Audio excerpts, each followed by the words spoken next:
Why does changing who you are feel harder the longer you live? And I don't mean changing jobs or habits or hobbies. I mean changing the way you see yourself.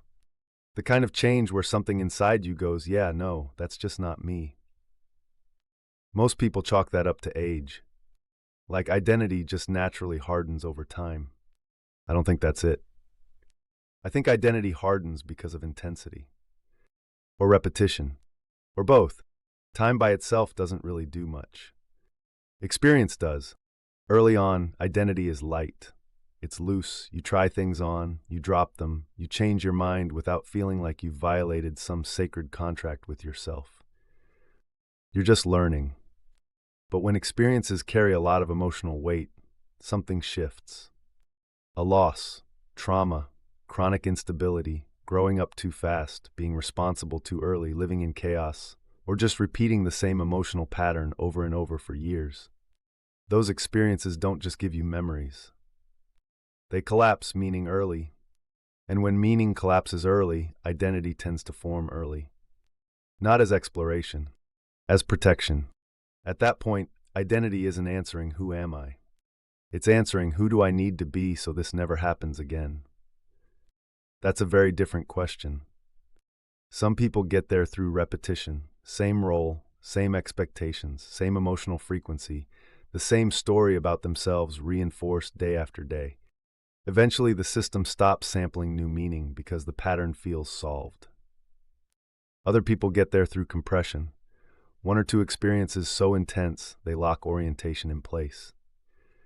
No repetition required, just force. Either way, the result is the same. Identity becomes load-bearing. At first, saying I'm this kind of person is just descriptive. Later, it's protective. And eventually, it's existential.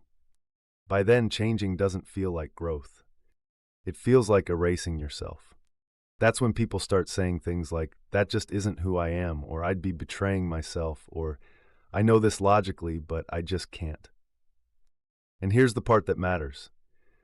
That resistance usually isn't coming from the soul. It's coming from familiarity. The soul is oriented toward coherence. Identity is oriented toward continuity. And when identity hardens, continuity starts masquerading as integrity. What kept you alive starts to feel sacred. So when something challenges that identity, it doesn't land as information. It lands as threat. Not because it's wrong, but because accepting it would require dismantling something you've been defending for a long time. That's why growth later in life often feels like grief. You're not just learning something new. You're letting something old die. And if that old thing once protected you, of course the system resists. Of course it hurts. Of course it feels wrong. This shows up a lot with people who adapted to chaos. If your identity formed under pressure, coherence can feel unsafe. Calm can feel suspicious. Flexibility can feel like weakness. Expansion can feel like exposure. So when someone says, I feel like I'd be going against my soul, what they often mean is, I'd be going against the version of me that survived. And that version deserves respect. But it doesn't get to be the final authority. Because not everything that feels like your soul is actually your soul. Some of it is just an identity that's been rehearsed long enough to feel holy. This is why age is such a bad explanation. I've met incredibly flexible people in their 50s and incredibly rigid people in their 20s. Time doesn't harden identity. Avoiding revision does. If meaning keeps updating, identity stays elastic. If meaning freezes, identity calcifies. And here's the uncomfortable part.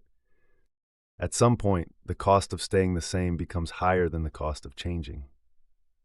That moment hits everyone differently, and no one gets pushed through it from the outside.